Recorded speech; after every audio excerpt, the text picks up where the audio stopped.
राधे राधे भाइयों। आज आपको बताने जा रहा हूँ कि हमारे हाथ में मनोवैज्ञानिक योग किस तरह से रहते हैं और कला के क्षेत्र के योग किस तरह से रहते हैं और सफलता के क्षेत्र के योग कैसे रहते हैं। जैसा कि आप देख रहे हो, हमारा जुपिटर उठा हुआ होना चाहिए और बुध पर्वत भी उठा हुआ होना चाहिए। साथ में हमारा शनि पर्वत ज़्यादा उठा नहीं होना चाहिए।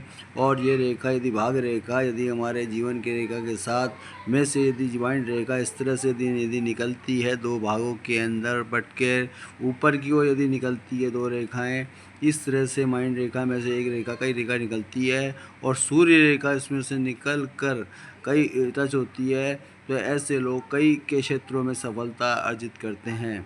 साथ में एक चीज़ बताना चाह रहा हूँ, दूसरी यदि माइंड रेखा यदि निकल कर लंबी होकर यदि चंद्रमा माउंट पे आती है, यानी मंत्र क्षेत्र के मन का जो क्षेत्र होता है उसमें आती है, और चंद्र स्थान पर इस तरह से यदि छोटी छोटी रेखाएं होती है, वह इमेजिंग पॉइंट में बहुत ज़्यादा यह रहते हैं।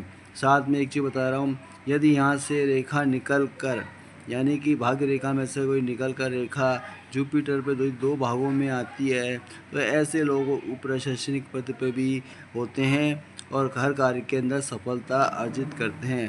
साथ में एक बता रहा हूँ, सूर्य रेखा के साथ यदि ये एक रेखा यदि साइड में से निकलती है, ये विद्या रेखा कहलाती है। और विद्या रेखा यदि सूर्य रेखा के टच होकर माइंड रेखा के साथ जो ऊपर निकलती रेखा के साथ होती है, तो इस तरह के यदि योग होते हैं तो वे व्यापारिक क्षेत्र में भी सफलता अर्जित करते हैं।